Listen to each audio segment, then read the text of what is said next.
Greetings, everyone. Welcome to The Body Keeps the Score, Brain, Mind, and Body, and the Healing of Trauma by Bessel Kolk. This is part 6 of the study. And my first thought in this audio, listening to the audio, was this quote that I'm sure many of you have heard. Is hurt people, and I say that because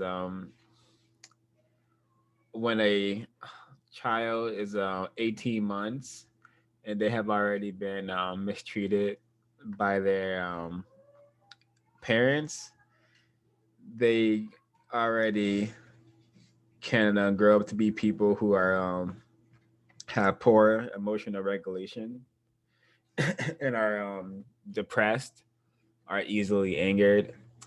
And I'm like, oh, this is really interesting that it only takes 18 months to damage your child that severely and that much. This is why it also reminds me of the ISIS papers, how we learned that like the reality of black non-white child parents, particularly black child parents who have baby at really young ages, and how their mentality is like of a child, and how a child really can't really take care of a another child, especially under the system of racism and white supremacy. So it gives a whole lot more context to what I can observe in non-white people and how they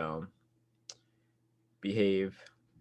And it's all due to this really sophisticated training that we have been given by the system of white supremacy, and also how sophisticated the system is to set up the reality, like produce the circumstances that will lead to black child parents, non-white child parents.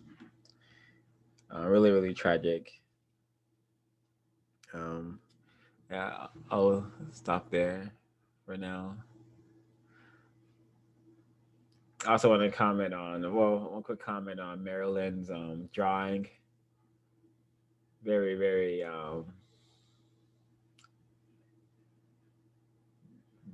incorrect, but this sort of things, I suspect this sort of behavior, um, incest and rape, these are patterns created by white people, particularly those who practice racism and white supremacy.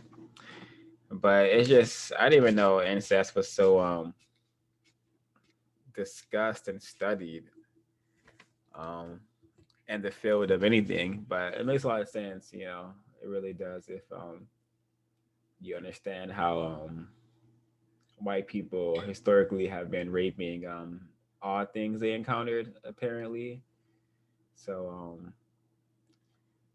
really incorrect society we're living in. A system of justice would definitely prevent any moral Marylands from having to endure.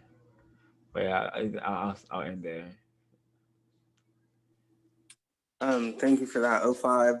One thing that kind of stood out in this was kind of something that Dr. Francis Cress Welsing and other great thinkers have kind of emphasized, is the child and their role and the power that they have as, being the future of our people.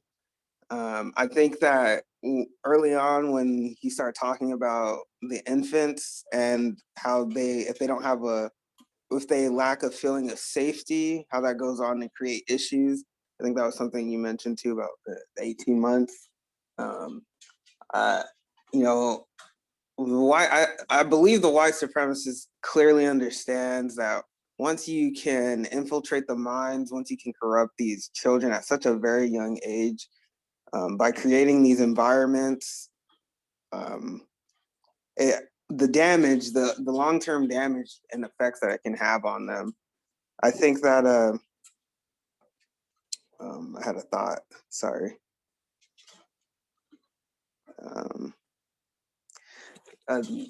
So that that's something that Dr. Francis Cress Welsing has spoken a lot about, the infants and the power that they hold. I had a thought, it just slipped my mind, but one thing too that came up was the upbringing of the child.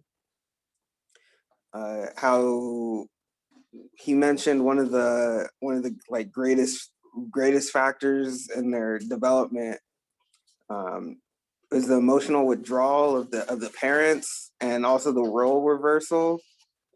Children taking care of the parents, and the damage that does that has on the child. Because that's something that we see often in black communities. We often see that children are taking care of the parents, or that the parent is expecting the child to take care of them, and also that the emotional withdrawal that the parents have, not providing that emotional support. I think a lot of Black people think that if you can provide materials for the child, then you are basically taking care of the child. You're raising the child. As long as you've provided them with money and a roof over their head, that your job is done. But I think that evidence shows that definitely is not enough. I don't. If I could maybe put in percentage, I would say 30% of the job is that, whereas the 70% comes from being there for the child, being the support system for the child, etc. I had a thought on the infants, but it's slipped my mind. So I'm gonna end there for now. Well said. Well said. Thank you. I'd like to. Can I be heard? Yes, sir. I also saw the connection with Dr. Wilson's work as a child and behavioral psychiatrist. And it made me think of this quote in her chapter, Guns as Symbols. She says that sex is the act of self-reproduction and the act responsible for the production of the self and the appearance of the self. In the white brain computer, if the white, pale, genetically vulnerable self is degraded, then the act that produced the self will be degraded in that same brain computer. So this child sexual abuse can be connected to white supremacy's asili, or its core motivation of this white genetic vulnerability.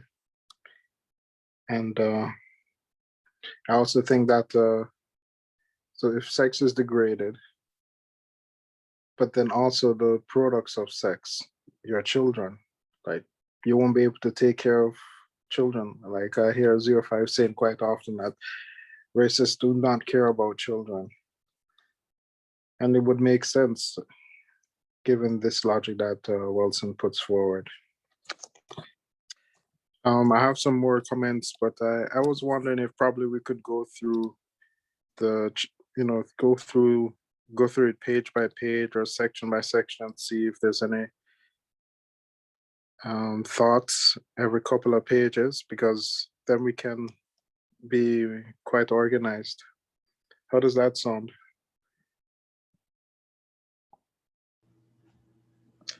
I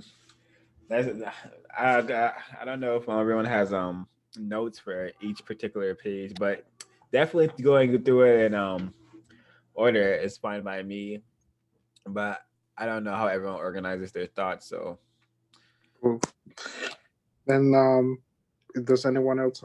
Then I would like to talk about this attunement.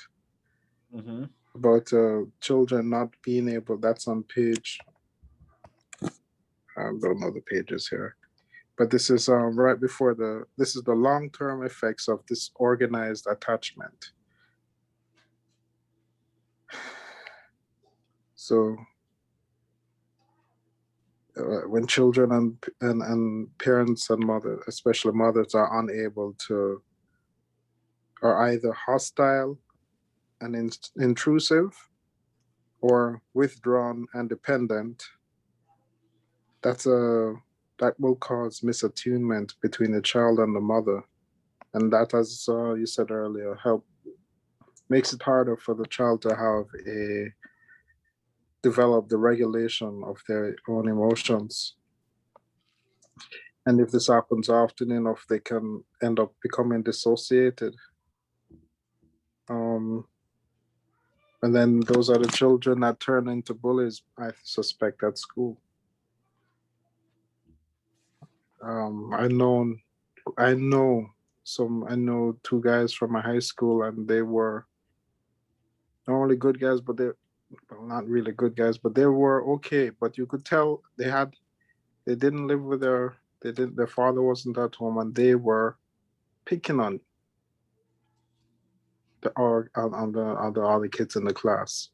And even at a young age, I always knew that there must be some connection between them not having a father at home and them being so mean.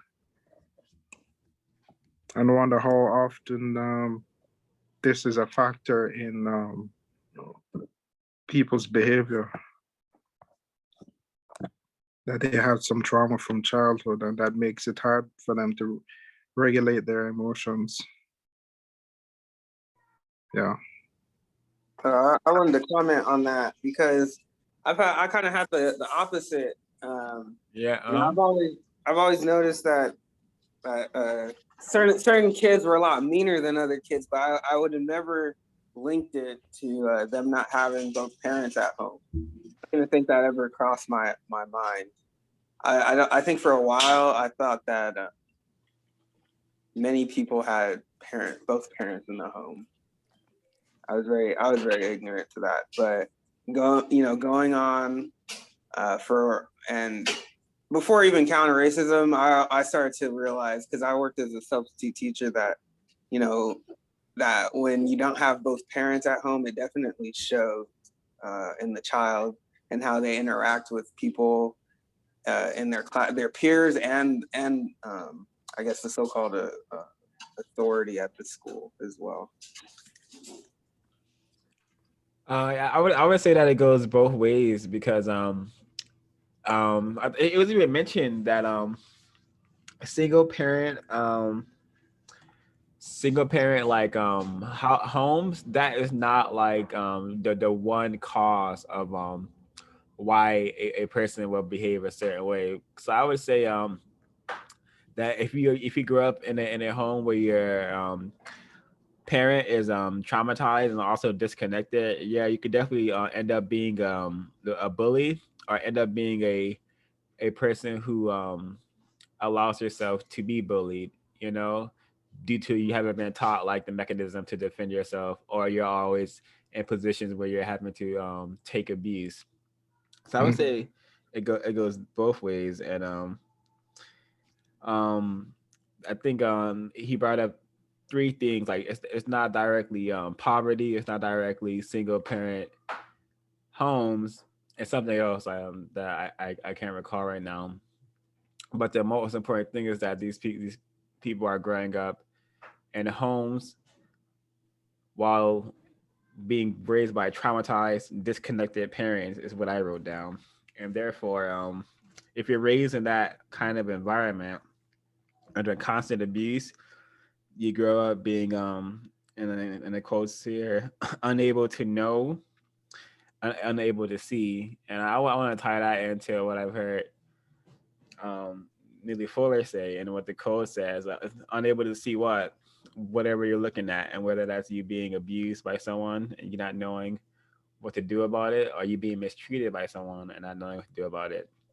And that's often I think I feel like majority of non-white people do not are unable to see racism, white supremacy for what it is, even though it's Yeah. constantly surrounding them 24/7, because they have we have been growing up in a just a cycle of trauma, and therefore we are a collective who are unable to know or to see what we're looking at, even though we're surrounded by it 24/7. That's it for now. Yes, I remember the results of that study. They didn't link it to single parents homes or even poverty or or something else, but the most critical factor was the relationship with the caregiver. And you could have even one caregiver, and you would still be okay if you had a good relationship with them. But my observation of my former classmates in high school, it took me, I think, if you have, I think it wasn't just that, well, that's the thing that it was most obvious to me about these two fellows. And their relationship with their mother might have also been abusive, and that actually could be the reason why they were abusive. And I think Wilson suggested as a recommendation to have wait until you're 35 years old to have children. Both parents should be present and no more than 3 years apart. Um, no more than two children, no more than 3 years apart.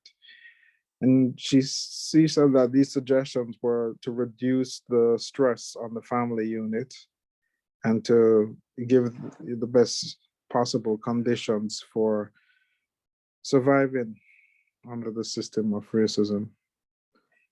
But yeah, I had also same feeling that some of these behaviors, these mental behaviors that victims do, where they can't remember the event that traumatized them, they can't remember the details.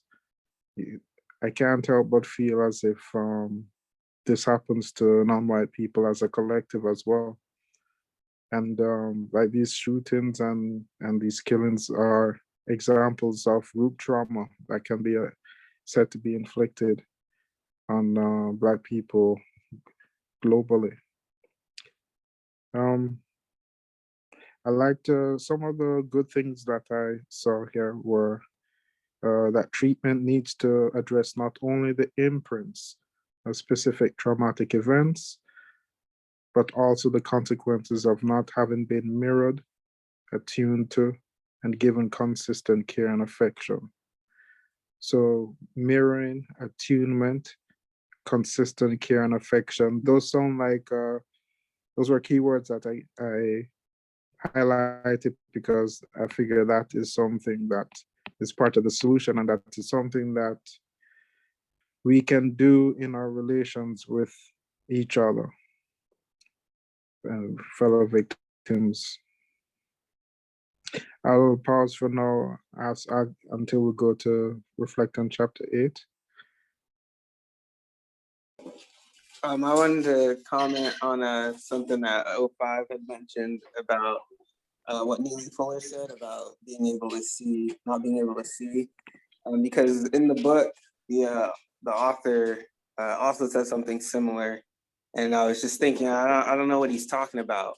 He said that the children aren't able to see when they reach adolescence; they're not able to see, but given what O5 said and what Neely Fuller said, that it makes complete sense that they're not able to see the abuse that they're experiencing, not able to, they're not able to verbalize or see the trauma that they've gone through. I think that is something important that that is kind of the point of this book club, this meeting, is being able to identify the trauma and be able to digest it and talk about it. But when you grow up in an environment and you grow up in a way that these things that it's very normal for these things to happen to you, you're unable to see that what's happening to you is incorrect and it shouldn't be happening. Once again, the white supremacist has created the environment and the conditions for this.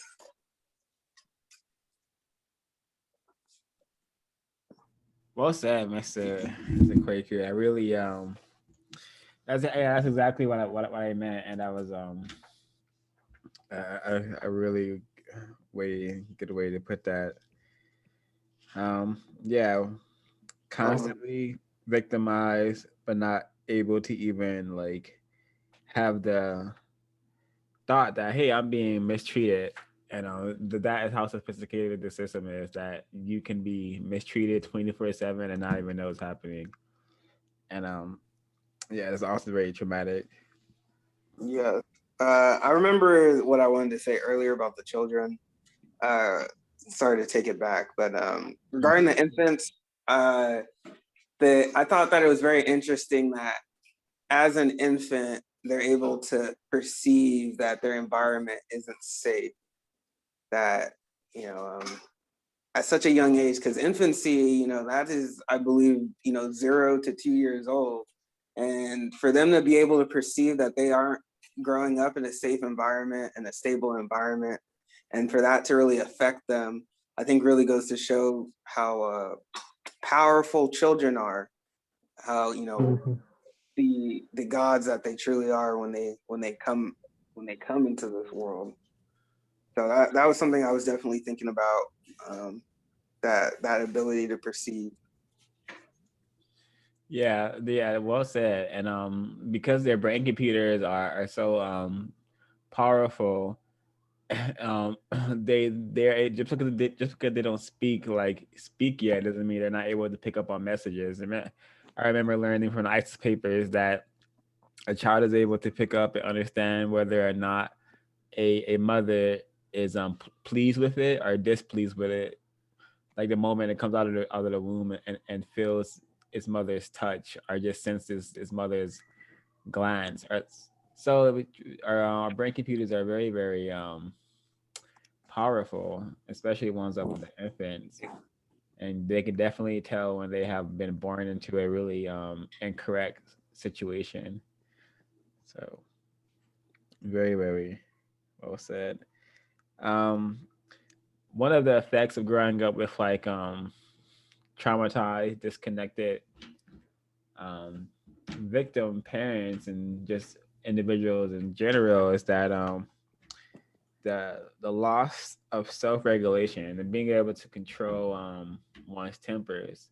I suspect that not being able to control our tempers is why a lot of this mistreatment is on planet Earth, and why a lot of non-white people may find themselves in greater confinement is by their loss of like self-regulation, being able to think clearly, being able to think straight, being able to think outside of one's emotions and think logically.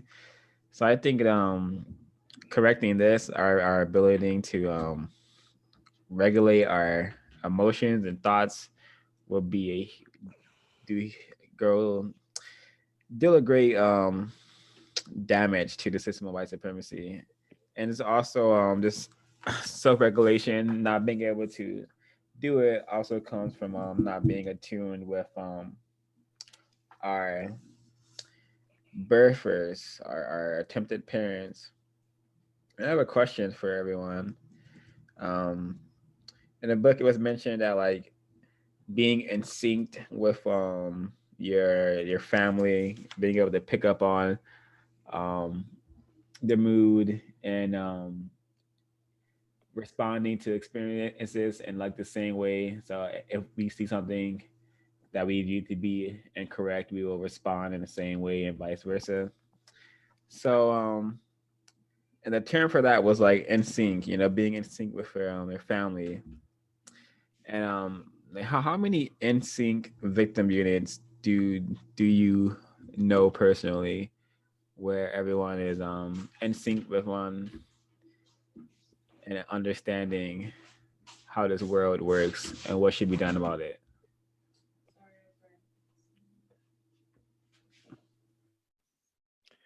Not many.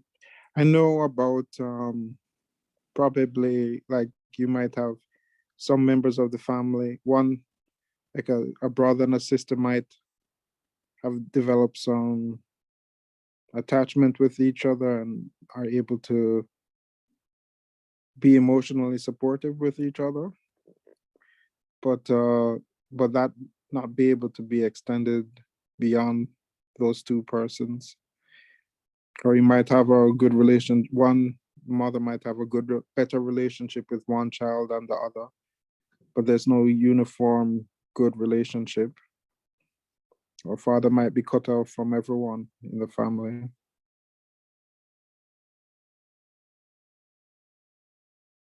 Yeah, I don't know any either, but and the majority of victim units that I do know, myself included, come from a single parent victim unit, and yeah, so I definitely don't know any victim units that are in sync or even have the tools to be emotionally mature with everyone.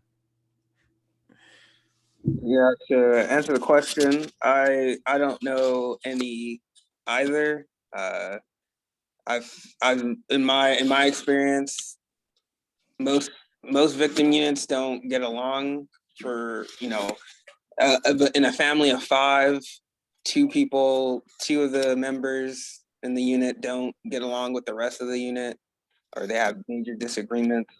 Um, I think that's something that's very common. That was a good question because it got me thinking. I'm trying to think of all the victim units that I know. I don't think anybody at any point in time has ever been in sync with their entire victim unit.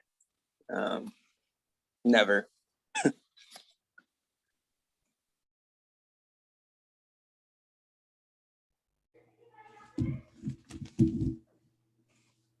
To add to my comment, they may be in sync on getting money, but then again, they are not in sync about how to go about getting that money. So maybe the parents want a doctor, the child wants to be rich, but he doesn't want to be a doctor. He would rather become a social media star to get paid. At least that's what I think about when you mention being in sync. But I don't know anybody like that, any unit like that.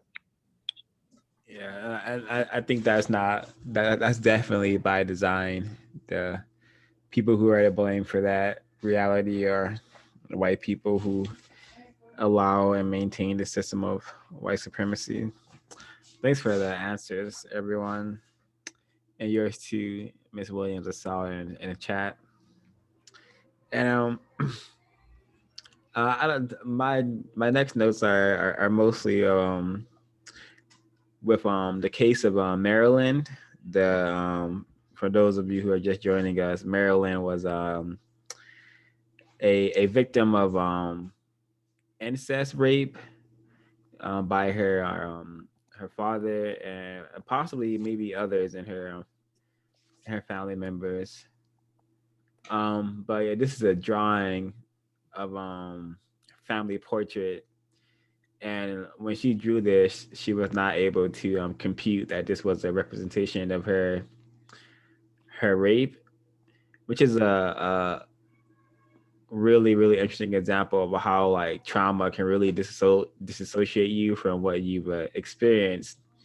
All in all, her story is just a really good study on like just what trauma does um to a person's mind and their body, because her whole waking up in the middle of the night after her um boyfriend or whatever like touched her by accident, she woke up attacking him, kind of like reliving the rape. And this is like an artist representation of her disassociating during the rape. And I thought this was very racist because this is a dark figure. I just thought that was you know I just think that's too racist to always represent the negative force with something dark. But that's just, it's something. Yeah, I noticed that as well. Yeah. But any thoughts on this section? When you brought up the vulnerable or the upbringing, creating the vulnerable physiology, so that was a very interesting concept.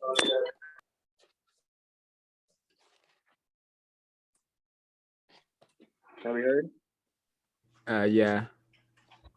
So yeah, the upbringing, creating the vulnerable physiology. Pretty much what that tells me is depending on how a child is raised and the environment that they're raised in, with the parents, they're given their emotion, the amount of emotional support that they're giving that child will really decide the physiology of the child.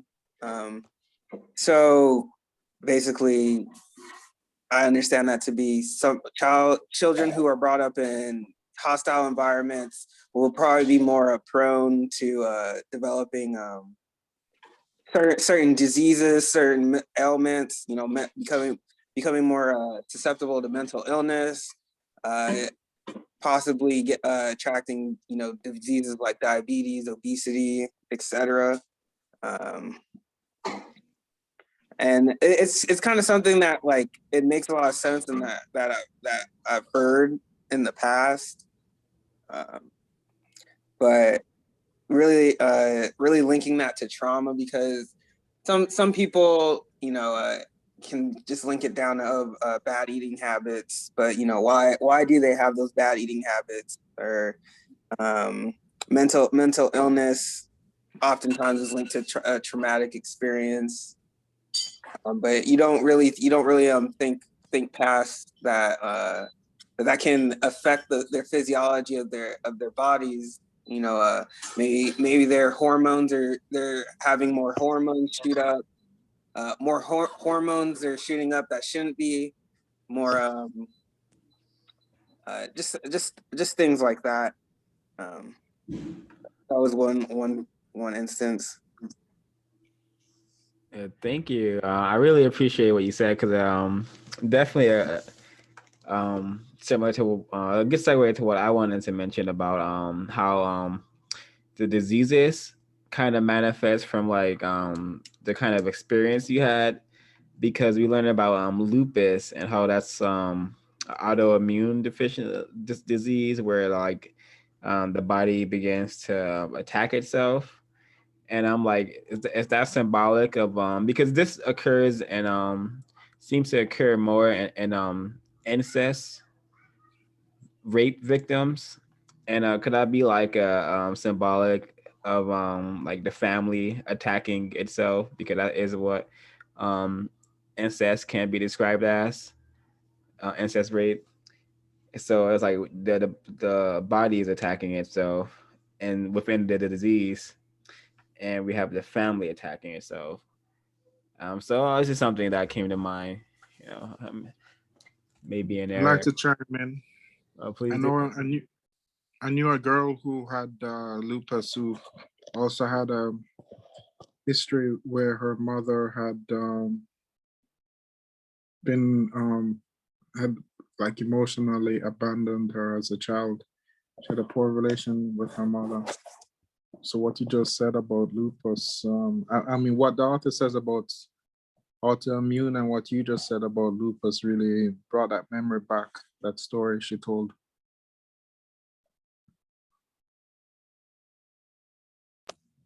Can I be heard?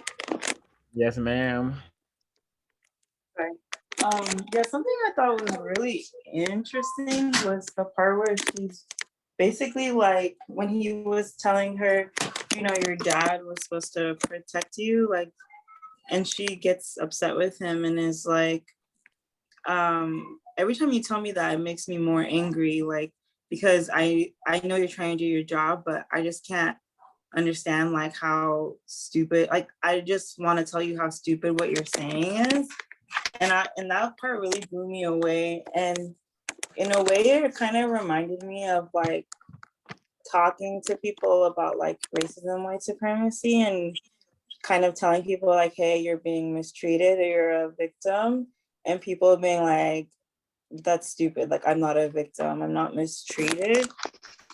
It's really, and it makes a lot of sense now after listening to that story, because that's a situation where obviously her dad is completely at fault, but her mind is so warped because of like just like years of manipulation. And then, you know, even being possibly away from her family, she's internalized so much of that they don't even have to keep manipulating her. She's doing it herself. And it just reminds me of like people when you talk to them about the system and they are like, they have no, they just don't believe you and they almost like laugh at you. It makes a lot more sense now because I feel like it's like dealing with someone who is dealing with that type of trauma that it's almost like they don't, it said that Marilyn only realized when she heard someone else talk about their story, and then they were like, and then she was like, oh wow, I was raped, which is like really crazy to me and really makes me think differently about how to approach conversations with people, in terms of maybe people don't really understand their own trauma, but maybe they can like they won't be able to compare it until they have someone else who's going through a similar thing and understand where it stems from. I hope what I said makes sense. Totally. Makes perfect sense to me. I had the same feeling as I had the same observation that this is happening to victims of racism, and why Fuller was saying that you should, or why the person at the last Walton Institute was saying that you should wait for a victim of racism to come to you with their problem, and you have to be very patient with them, use their own words. That this whole approach that Fuller came up with was to use the victim, advocate for victims, think of each other as victims, and use the same techniques that are used for any other kind of victim, and use it with victims of racism. Just to keep going with that, I noticed on page, I guess, 163, when they talk about how terror increases the need for attachment, even if the source of comfort is also the source of terror. And that brought it to mind the relationship victims of racism have with white people, even if they know that those white people are practicing racism, that it increases, you need to have some, you might feel like this can be why Black people are so forgiving, because they have been traumatized and the need for attachment comes up. Stockholm syndrome. It makes me think of other examples, like 9/11 response in America. That was an increased patriotism. The months after 9/11, there were like little flags on all of the cars. It was intense. It was everywhere. I also think that our response to racism can, why do we have such a big four-wall response as victims of racism? It could, with the march and the demonstration and the organizations, could that be because we are looking for attachment, and this is the way that we get to have some attachment with each other? Yeah, that's all I have to say for now. Yeah, well, really well said. Oh wait, can I say that one? I think that's a really great point, Silent Warrior, because I was actually like, when I was in a lot of organizations, I noticed that it is like, it almost forms this like cult of trauma where everyone is like, it's very easy for people who are traumatized to join these types of like organizations, and with really like the intent of not really to produce justice, but really just to be around people who are also traumatized and almost like relive their issues with them. And I think that like when I was in college, that was a big thing. It was like being around people who are constantly talking about their trauma constantly, and not in a solution oriented way, but just in a way of like you're always like people always implying that you're always valid, so you always have to talk about your trauma, and it almost builds this kind of like this small sect where everyone is obsessed with their trauma and not obsessed with actually doing anything about it. And there's like a collective healing based on that, but it's like a very unhealthy healing because they just form attachments to people within the organization. It's like really unhealthy, and it's so hard to see it unless you're outside of it. Here. Ms. Williams, would you like to share? Thank you, Miss Ash, for that. I'm gonna try to make this real quick. I got all these roommates. Anyway, it was a point I wanted to bring out about the labels that are attached from these diagnoses these doctors do. A lot of people are, well, some non-white people, I guess some white people too, but I'm talking basically about the non-white people. A lot of people, they get so caught up in the fact of not working, so they think, okay, well, the government will give me Social Security for my child, so I will tell them they're doing this, they're doing this, they're doing that, and the children, I mean, I'm just saying, for a few that I've seen, they have no business being getting a check. They really don't, because ain't nothing wrong with those children. But because the parents want the money, they would allow these people to label their children. And I try to remind them, do you not know these labels follow your child for the rest of their lives? It can affect their livelihood on getting certain jobs, just various things that they have no clue. But it's like the only thing they can see is, okay, well, I'm gonna get a check and this, that, and other. And half the time the check ain't even gonna be used toward the child, no way, But it's just amazing that what some people will do just to get a check. I remember talking with my daughter and telling her about not doing that. And she says, oh, well, this, that, and other. I say, look, I am their grandparent. I've been around both of them. I say, what you're talking about, them children need a check for, they don't. So what happened is that the older child, they never gave him one, although she tried. But the second child, first they didn't give it to him, but then later they gave it to him, saying because his father had mental health issues, right? But then I bet you later they took it back.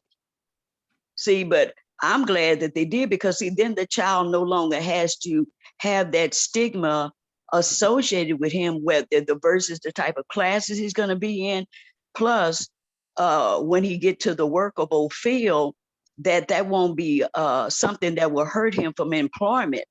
But I just thought that was just interesting how these labels follow these children for life, And then I looked at the fact about the trauma.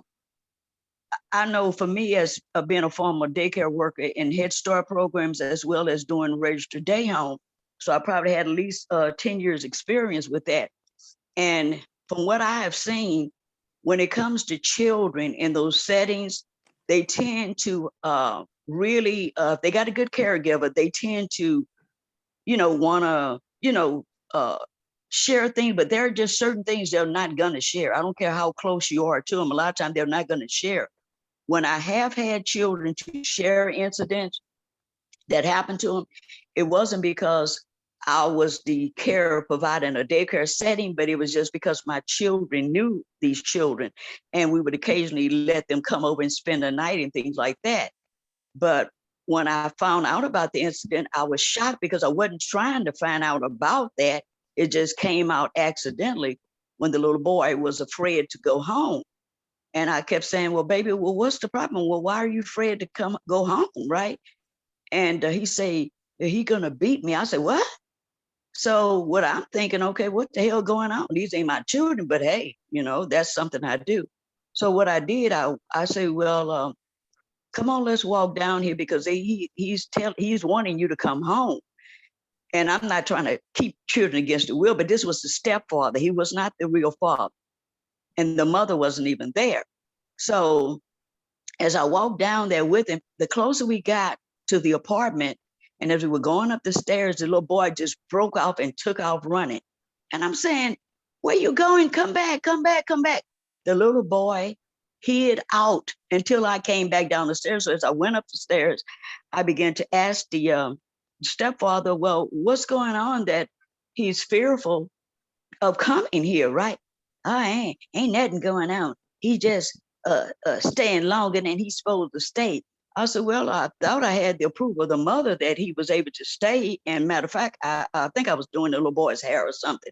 He was trying to get a jerry curl. But anyway, I said, well, okay, he's afraid to come, so I'm going to go and try to find him. Come to find out, I went back down there and I kept calling him. He wouldn't come out. And finally he came out. And he said, Miss Williams, I'm scared to go back. I'm scared to go. I said, okay, well, what's going on? So I took him to my house and I took him into a room by himself so he could tell me. And the other siblings were there too, right? And I brought them in the room one by one and questioned them. And with my knowledge of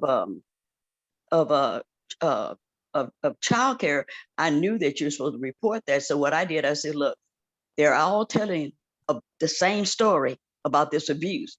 I said, so what I'm going to do, I'm going to keep them here and I'm going to call the authorities. And that's what I did, right? Come to find out, this man had been abusing the little girls, the little boy. He was just a monster. But long story short, I can understand what they're saying about when these women are with these men that they tend not to want to tell on these guys, right? So later, when the incident came back up, the mother, she's coming and she's saying, well, these are my, I say, you're right, they are your children. I say, but the authorities say this. So the authorities end up taking the children. I never will forget the letters that their children wrote to me once they got in foster care. Now, they did give them back. They did. I couldn't stop that. But the letters that these children wrote, I didn't think that I had did that much of anything, but they said, thank you for rescuing us. And I was just like, wow, right? I didn't realize I was doing all that, but I'm just trying to help the children best I can. But come to find out what they did, see, to show you how this incorrect system is. Instead of getting that mother some mental help, which she needed, they gave her, she was already on housing, but she was living like in a 2-bedroom with those, I think she had like 4 or 5 kids, right? All of them were school age. But they end up taking her out of the 2-bedroom, giving her housing where she got a house, real house.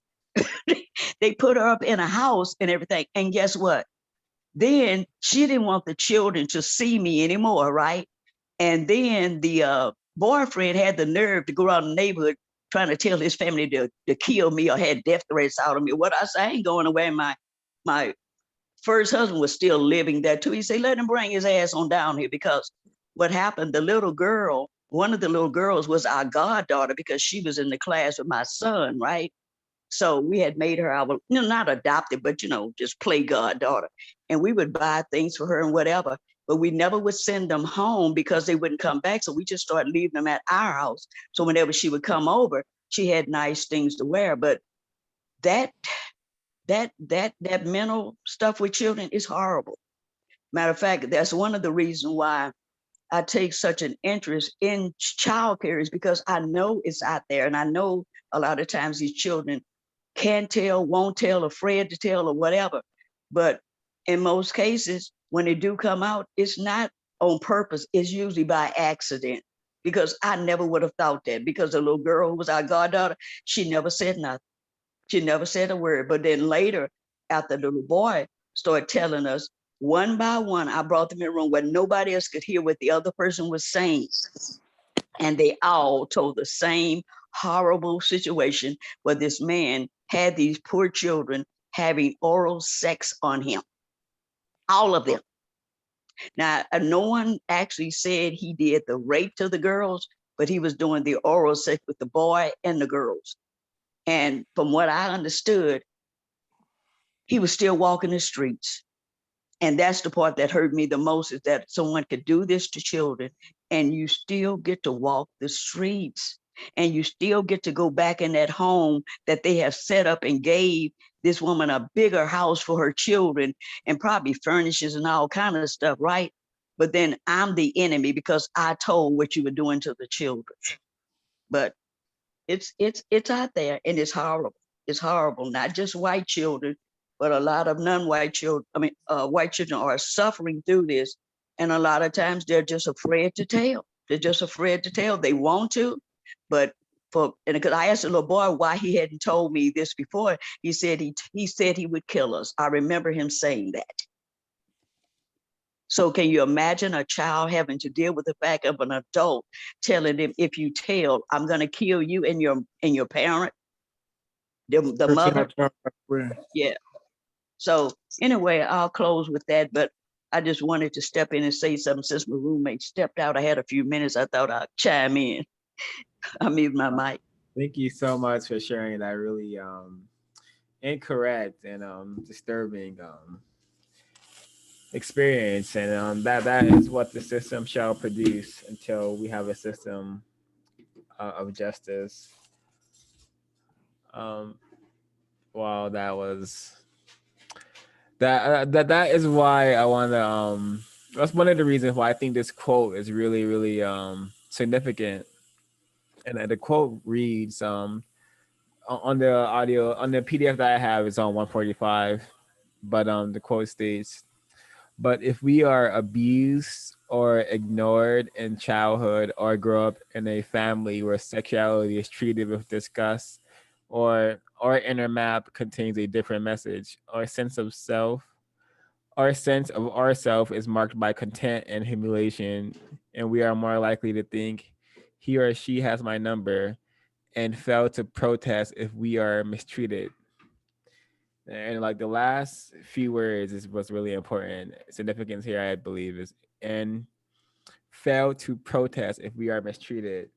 So I suspect, due to a large majority of non-white children growing up in pretty incorrect, unstable environments due to racism and white supremacy, we this is why a large majority of us do not care or have the awareness to that we're supposed to be countering racism and white supremacy. I think this could be part of it, because when you experience certain traumas or certain mistreatment when you are younger versus receiving like affirmation and protection, you you're traumatized, and therefore you are less likely to be aware of your abuse, let alone want to change it. And that could be part of the reason why there seems to be so few people trying to end this mistreatment of racism and white supremacy. Um, Also, instead of blaming, with Marilyn, we learned that the self-blaming aspect of being traumatized is really evident.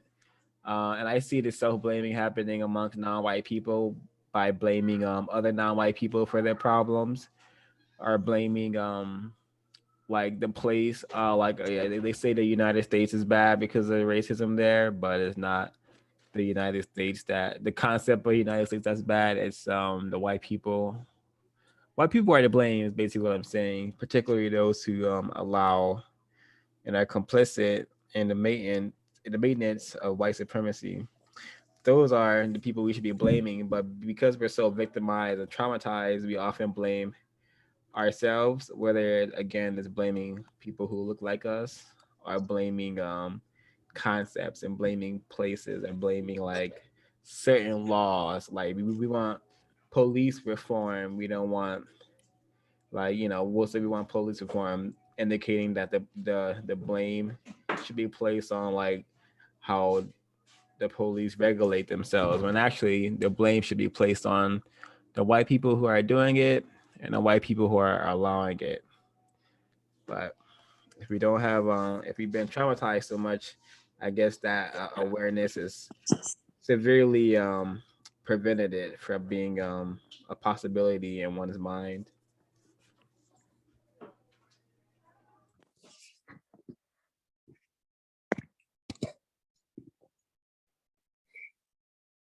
I like to hear what someone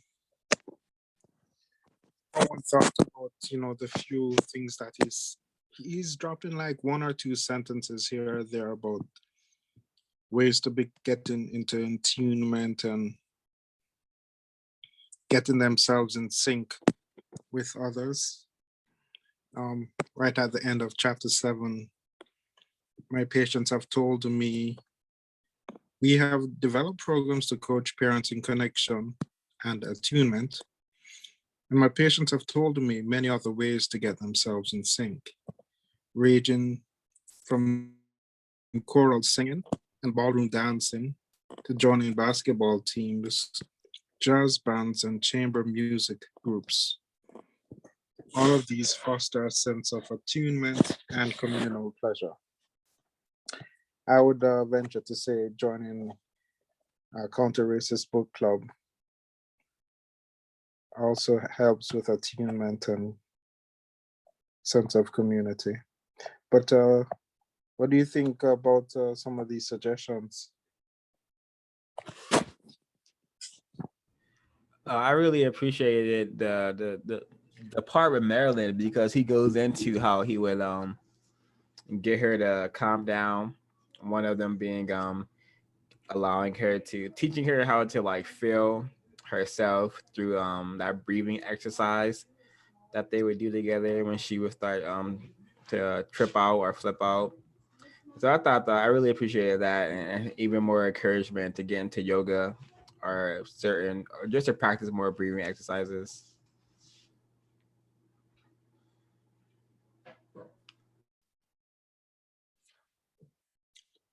I noticed you mentioned something like tapping.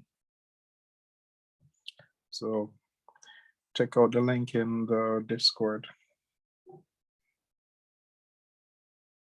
When I tried it after last week's session, I could immediately feel relief. Like, yeah, like you feel it all over the body. Just tapping your finger over your brow and above and below your lips and on your collarbone.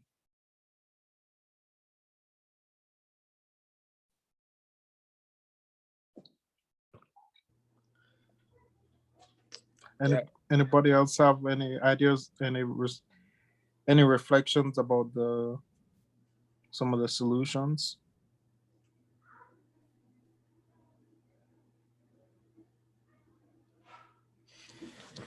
Well, I would say, yeah, the touch is very significant. Just being able to be touched in a holistic manner and to feel vulnerable and protected with touch. I'm sure that is kind of necessary in order to have any kind of correct relationships and correct um, feelings within your own body. Um,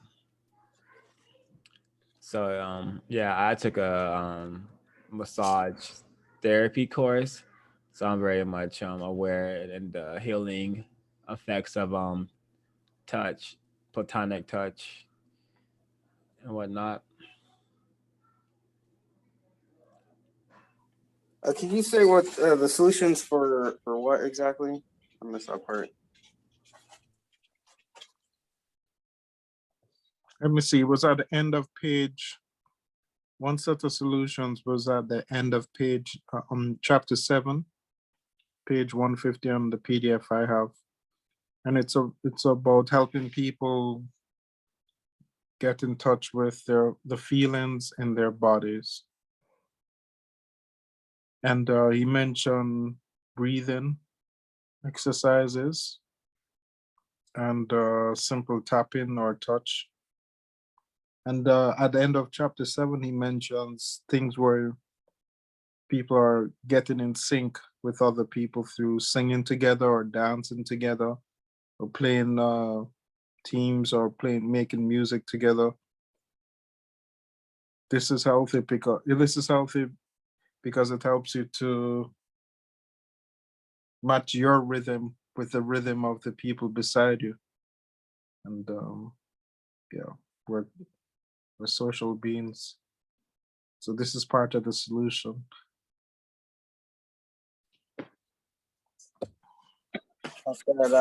I would maybe even add like, because touch was mentioned, but maybe including like touching different textures, things of different textures, so like smooth, coarse, things like that. I've always been big on exercise, so as a great stress reliever. That's kind of what comes to mind. The dance and how you mentioned dancing and getting on rhythm with everybody. I think that I believe that would also be helpful. That sounds like a great solution.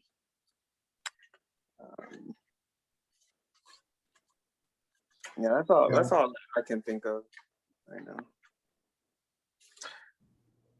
I wonder, what do you think about this observation? Like he says in the book, like these things help with most things, but if people have been severely traumatized, they're going to need to do some deeper work, probably some softer work where, you know, this awareness training, awareness meditation, breathing. I think breathing yoga approaches that. But I can't help but think of some of the many lectures Dr. Wells that I've listened to with Dr. Wilson, where she would say that she would mention about how Black people are listening. We need to probably not play so much music and dance so much and all of the basketball games, but that we also need to sit quietly and be able to read. And I wonder, I can't help but wonder if, and I'll ask Sabrina at the next Wilson Institute, if Wilson was aware that these behaviors were methods for people to help get themselves in sync with others and their environment, and as a coping mechanism. Wilson must have been aware that these behaviors were that Black people are doing were part of a coping mechanism. Does anybody else think that? Did anyone hear this from any of her lectures in the past? I haven't heard of it, but the only thing that I could think of, like her reasoning as to why she would say something like that, I think it has to do with you know, maybe participating in one aspect much more, like kind of overcompensating. So being around people and kind of engaging in those activities almost excessively, you know, rather than because I think there should be some balance between that, where you do sit quietly and where you do you know, you have chance to, as Neely Fuller would put it, like speak to the creator. And I think that's probably that's what comes to mind for her reasoning for me. Yeah.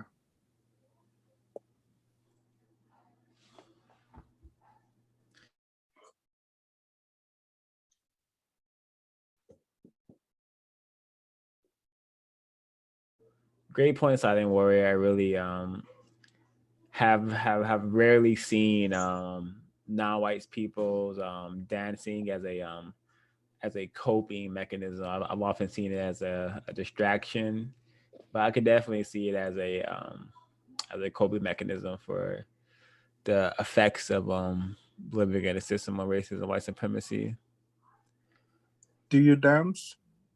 I do not enjoy dancing nor witnessing non-white people dance. Seen too much of it. Had to do too much of it in my life. So do not dance. I I think had to learn to dance to keep a job. wow, that's I well, it's not as bad as it sounds. I was working as an entertainment coordinator, so I had to lead dance groups. okay. So I think this is really significant as well.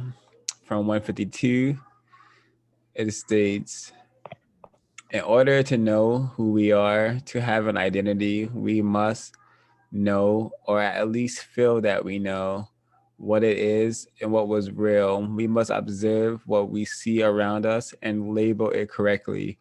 We must also be able to trust our memories and be able to tell them apart from our imagination. Losing the ability to make these distinctions is one sign of what psychoanalyst William Niederland called soul murder. So I'm like, dang, has the majority of non-white people been soul murdered since we really don't understand that we are victims of racism, white supremacy, and because we fail to, you know, label the things that we see around us what it is, which is like, the effects or the power of racism, white supremacy, whatever, however we want to vocalize it, we need to call it what it is. So I'm like, dang, this is really interesting because if I was to use this terminology, I would say we have been, quote unquote, soul murdered. But something interesting, we don't know our identity. We like to say that we are, we're Africans or we're kings and queens or everything but a victim, non-white victim of racism, white supremacy, who needs to be producing justice. Um,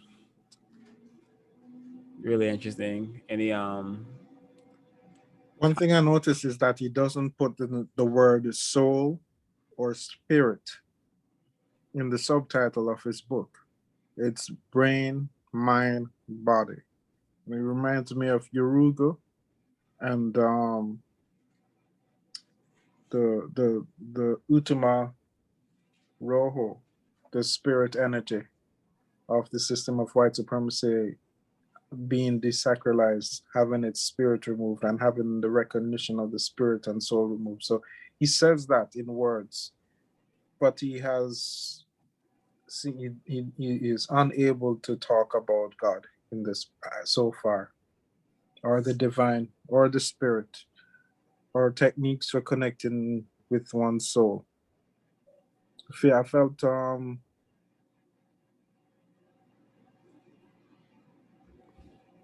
yeah, I think if we're of our soul, I think that or with just being in this European system damages our connections to our souls and to our spirit, but I don't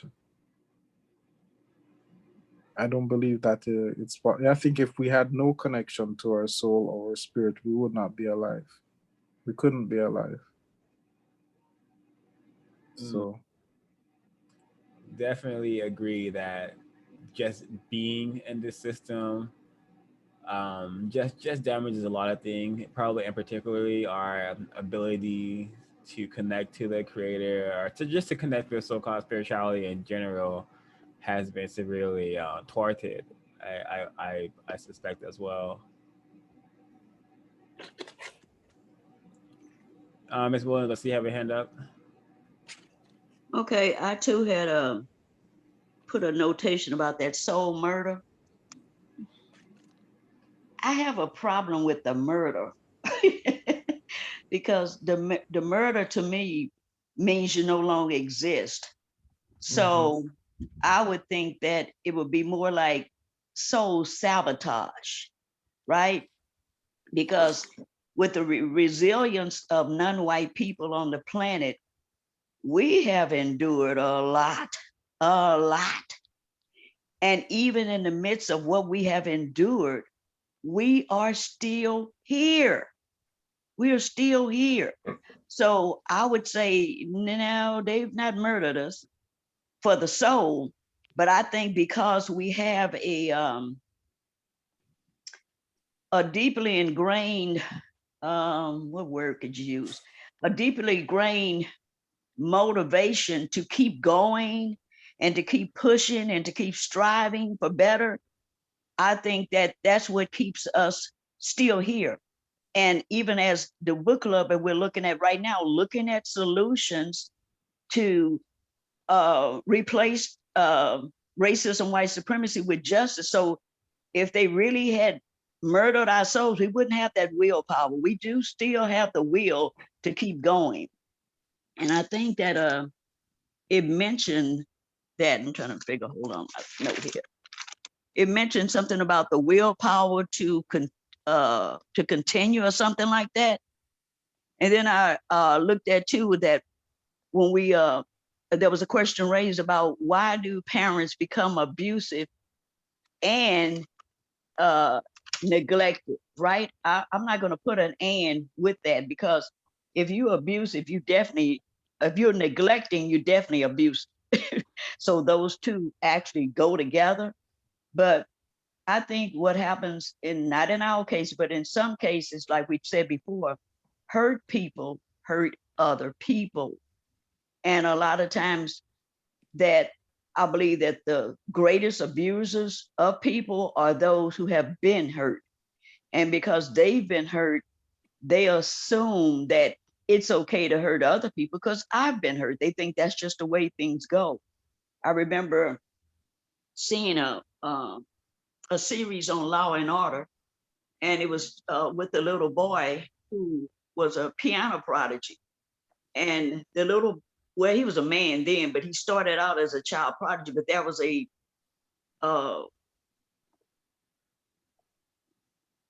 white predator who was in the neighborhood who taught piano lessons for free, so he said. But the gist, what the parents didn't get, is that it was nothing free. What they were doing, they thought they could trust this man, and he was actually raping these children and teaching them how to be molesters of other people, right? So it just goes to show you that there's nothing free in what they give you. I always look to find out what is the bottom line, because that's the way a lot of predators tend to work with children, is to get into their lives with various things that children want to be a part of. Now, the young man later found out, the detectives later found out that he was an abuser himself, but he only talked about the man doing what he was doing. But then later found out the man had been grooming him to groom other children so then he could abuse them as well. So it just goes to show you that the resilience in the non-white people, we cannot be murdered. We never can be soul murdered. I just refuse to believe we can be soul murdered, right? Because if we were to be soul murdered, it would be us giving up the will to keep going and the desire to want something better than what we've had. So I'm not being soul murdered. I might be being soul sabotaged to the degree of what they're doing with the system in our areas of activity toward me as a non-white person, but not murdered. I mute my mic. I'm with Christine. Understood, but I'm using their definition of soul murder, which is the inability to understand who we are, our identity, and to observe what we see around us and label it correctly. That is what they mean by soul murder, not essentially killing a person and making them non-existent. But it's understood nonetheless. I think the author is like having a bit of flair here to throw this term in here and to refer to the soul, even if he's referring to what someone else wrote, because he is not right. He has, so far, he's not been talking about the connection that humans have with their souls or spirit, or even their ancestors. You know, that's why I like that book, of Spirit and Water, because that's an example of someone who's gone through trauma from childhood. His parents, his father is going through trauma, and that their village, the elders, they have a system for helping to make him whole again, make him complete. Yeah. But hey, I appreciate that you were referring to the definition 05. But I think I would not use that word murder and soul, put them together. But I do not doubt that they are trying. I mute my line. Oh, so I may have been oh yeah, so another interesting part involving just the kind of trauma the system of racism and white supremacy is producing. Um, the Mary story, Mary, who Marilyn met when she was in the like recovery portion, where she's in the therapy, and she met Mary, who was also a victim of incest rape. She was raped by, I think, her brother and her brother friends, and I believe she got pregnant, and then her mom gave her an abortion on the kitchen table, and that is very, very, very traumatic, and unfortunately, I don't think occurrences like that will stop unless we produce a system where mistreatment is not allowed, and instead of training people to be monsters and monstrosities and operators of the system, we're training people to be universal man and universal woman, people who don't want to mistreat people. That stuff's going to keep happening, and any correct thinking person should not want stuff like this to continue. Even any person who's against a system of justice should be highly suspected of being a individual who possibly shouldn't I don't know, maybe shouldn't exist. Perhaps, I don't know, I may be incorrect. If that person can't be convinced that a system of justice would be better than what we currently have.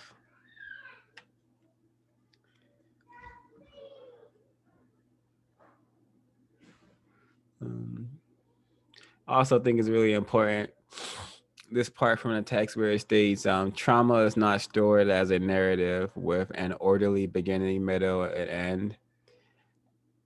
As I'll discuss in chapters 11 and 12, memories initially return as they did for Marilyn as flashbacks that contain fragments of the experience, isolated images, sounds, and body sensations that initially have no context other than fear and panic.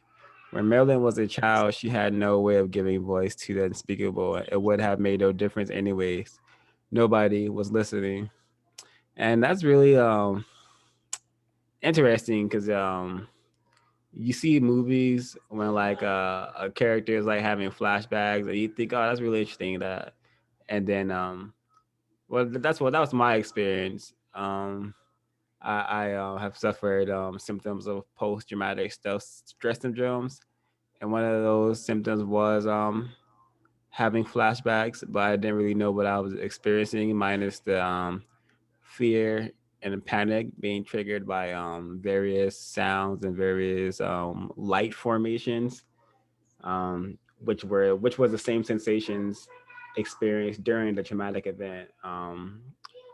So it's really interesting how like the body really does keep the score, because I had totally forgot about the race soldiers raid on my dwelling until many years later, where like my it came back some way, and then next thing you know, I'm having flashbacks of the experience being triggered by loud knocks and flashing lights, because that is what I heard during the experience. So he definitely mentions over and over how trauma lives in the body, and that is very, very correct from my experience.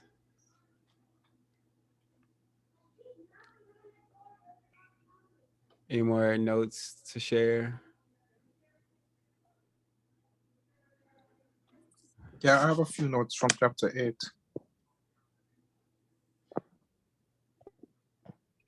Um, Can you hear me? yeah, I'm listening. Yeah. Let's scroll into it.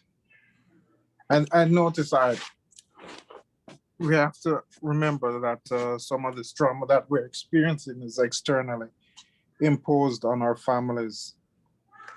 Generally, we have individual and generational trauma exposed externally. Um,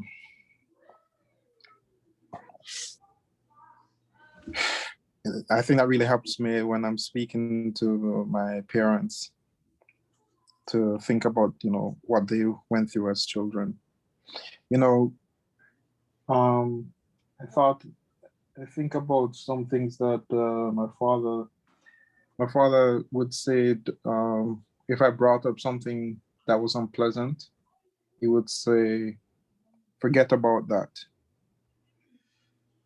It's a frequent thing that he would say, forget about that, or don't need to talk about that.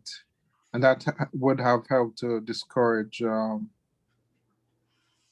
emotional growth or being able to manage difficult emotions. I think that's something important that should have happened. When my parents were having a difficult time, mother was talking about leaving, and I didn't really want to be a part of that. And I came home from school, and the house was emptied of furniture. And even in our, my brother and I shared a bedroom, and that was emptied. I mean, the only thing that was left was my desk. It was a really big desk that my father had gotten me. And so that night, I had realized that she had moved out and not waited for me or said left a message for me or anything. And I slept on the desk that night. I'd already started military training from around 13 years old. We have something like junior ROTC. So I slept on the desk. The next day I walked for probably about 2 hours to my aunt, spent some time there, and then my mother picked me up there. But I didn't sleep on a bed for a couple of, I didn't want to sleep on a bed and for a couple of years, and I refused to use a pillow. And even now I'm highly disrespectful of pillows. I don't want to have anything to do with pillows because I know that they can disappear, I guess. Oh my god! I think that's really interesting how we associate our trauma to various things other than the system that produced it. Really interesting. Thanks for sharing. Well, continue. I didn't mean to interrupt you. Yeah. But thank you. But yeah, that's what I prided myself on being able to survive without the bed and without a pillow or yeah. And I understood that my mother needed to get away, but she did me wrong that way. That was not okay. And because I'm the oldest child, And the things she was telling us, I knew that there's some of the things she was telling us was not accurate or true. That she was in the fight, in the conflict. They talk about men abusing women a lot so far in the book, and men have greater muscle mass and can physically abuse women, but women can do verbal abuse and other kinds of abuse to men as well. And that's not mentioned so far in here at all. That's a hidden problem. Domestic abuse towards men, sexual abuse towards boys and men. That's not really spoken of enough. And since it's not spoken of, men are suffering from that. But what as it goes further in chapter 8, I thought something was really interesting. How they spent a year making a questionnaire in order to get information from the patients for their studies. And I just thought, wow, look at all of these very well-crafted questions. It really reflects the importance of questions. And yeah, it's very important to have good questions. And Wilson talked about in one lecture about how welfare was introduced in the 60s, 70s, get the father out of the home. And then very quickly after that, drugs were placed in the environment. And there's more information about that with this Iran-Contra controversy where they were importing cocaine into the States and putting it into so-called inner city homes. That's white supremacy, clear as day. And on a good note, I've seen situations, I don't know if it was Ben Carson or Chappelle. It was a recording was happening for some television program, and someone's baby in an audience or son was crying. And normally people would be like, oh, baby's crying, that's messing with everything. But this person, I don't know if it was Ben Carson, I think it was Dave Chappelle, he was apologizing to the mother and saying, we're sorry that we're disturbing you. So he was making it plain that we're not going to be upset with a baby crying. That's a baby. That needs safety and reassurance, and that's more important than recording whatever we're doing here. I thought that was a very good code that he used to place the small child's needs above a group of adults. And I think, I think that's very wise. It's all from me for now. Yeah, I would say that would have to be Ben Carson. You said it was either him or Dave Chappelle? Yeah, or Obama, one of them. Well, the only doctor is probably Ben Carson, so but anyway, still really, really well said. I wanted the last thing I actually had on the docket to mention is the DSM, Diagnostic and Statistical Manual for Mental Disorders. How this book is not necessarily to be used like in a court of law or for insurance, but it still ended up being a book that was is being used for those things. And it reminded me of the Yurugu, how like, where's our weapons? White people use doctrines, they use texts as literal weapons, as tools of control. Because now you take something out of the DSM that was initially classified as a mental disorder. You can take that out, and now it's not a mental disorder. It's now everyone is free to do it, or you could put something in there that wasn't in there before that is now a mental disorder to prevent a lot of people from doing it. So I'm like, wow, this is a lot of control that this book has. But you really only understand that phenomenon if you are aware of how the system is maintained and refined, and if you are aware of how white people use words and documented documents as like law, as power. It's really interesting. Anyone else catch that? I think they did that with homosexuality. It was considered an illness, and then it was taken off. Yep, that is correct.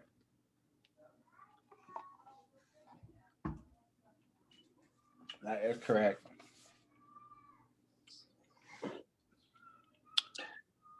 You know, in this book, I'm doing my best to highlight anything that is that leads towards solution, or that hints to how we can find a solution. How can I use this information constructively in my relations with people? And I have to admit, I'm thinking as well, like, how does this relate to white people's fear of white genetic annihilation and their inadequacy, and how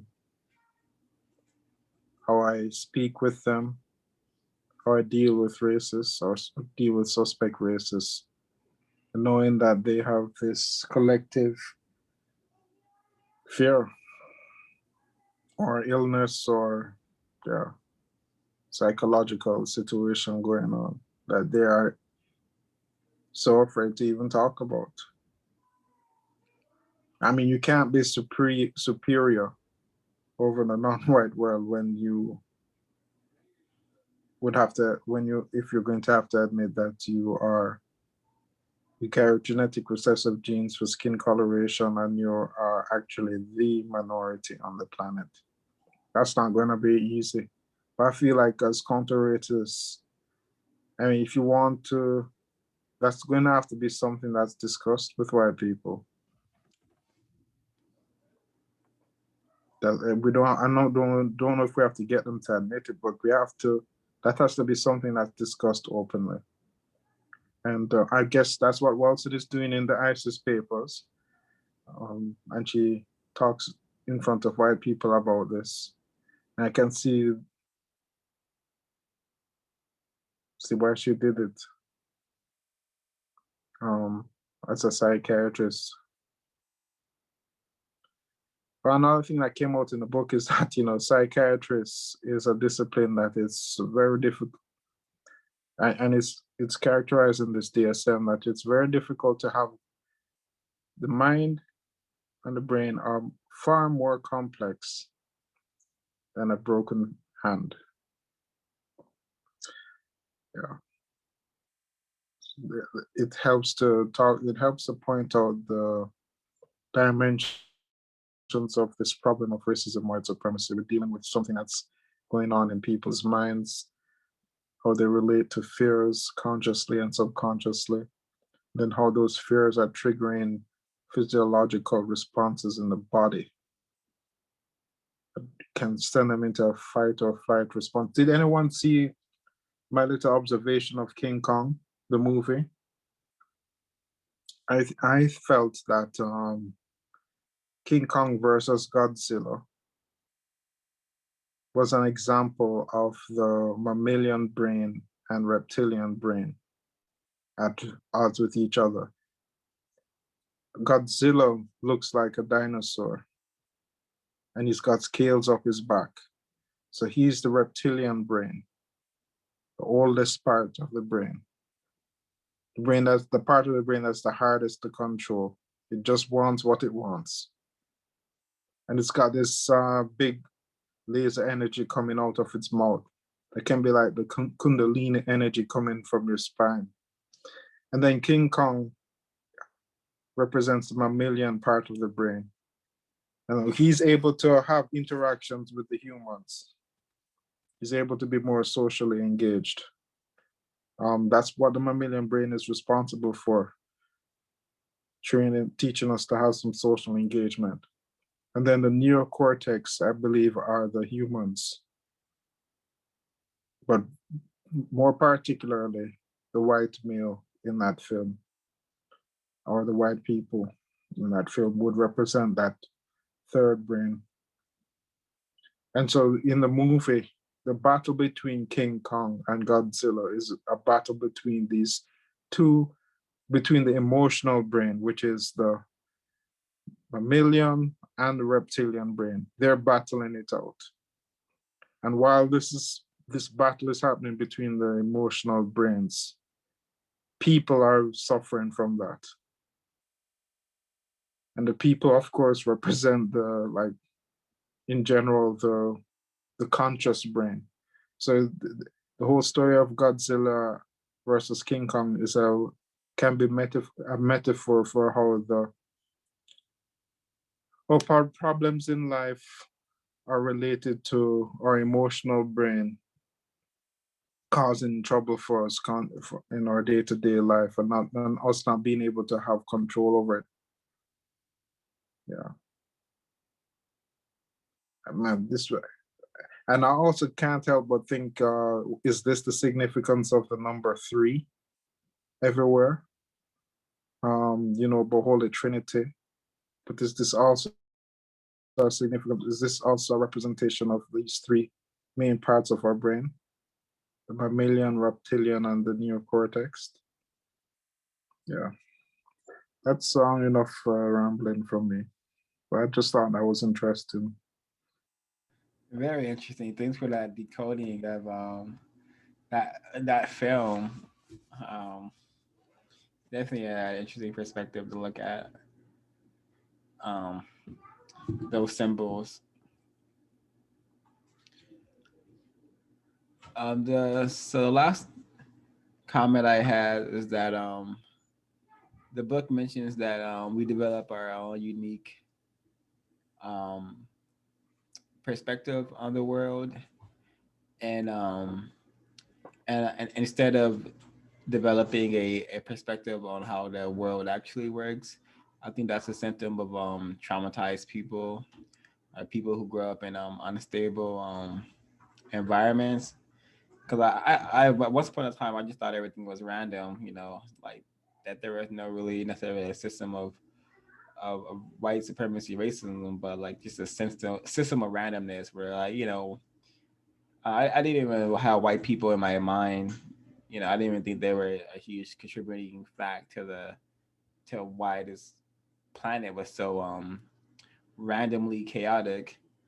But as I've understood my trauma more and gotten less confused about it, I have been able to develop a correct perspective on how this world is actually ran, which is by a system of racism and white supremacy operated by racist man, racist woman, and racist child. And I know a system of justice will be better and more correct. Um, shall we get into closing comments? Would anyone like to start?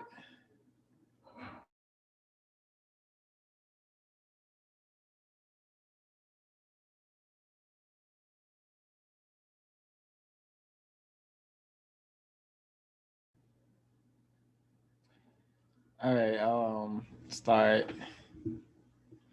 If there's anything to take from this, Marilyn's story is a great study on the effects of trauma, what it does to the mind, what it does to the body, and if you can't participate, can you please share your closing comments so we could adjourn? I thought this was reading this text helps me to reflect on my own life and put my finger on things that have happened and how they have affected me. The dynamic in the book club is helpful.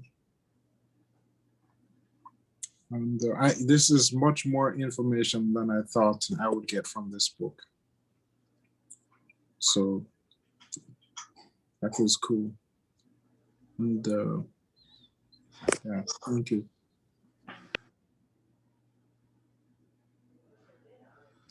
Indeed, it's really touching into yeah, I really like this DSM portion, and yeah, the book is full of constructive information if we're able to comb through some of the confusion or some of the racism that this book definitely is embedded with. Closing comments for those who can participate, Ms. Williams. One thing I'm finding out about this book is that it appears to be like an onion. You know how an onion has all these different layers, right? And it's like each chapter, well, each section we do, we're six in now, right? Is that like we're peeling back layers of this onion of trauma, right? So as I remember when we first started, I kind of thought I wasn't sure if I could handle this book, right?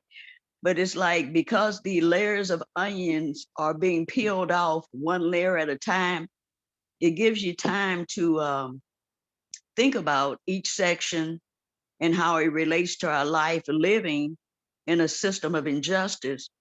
But yet we're looking at the life of a psychiatrist as he treats his white patients, right? But it just goes to show you how everything is intertwined, right?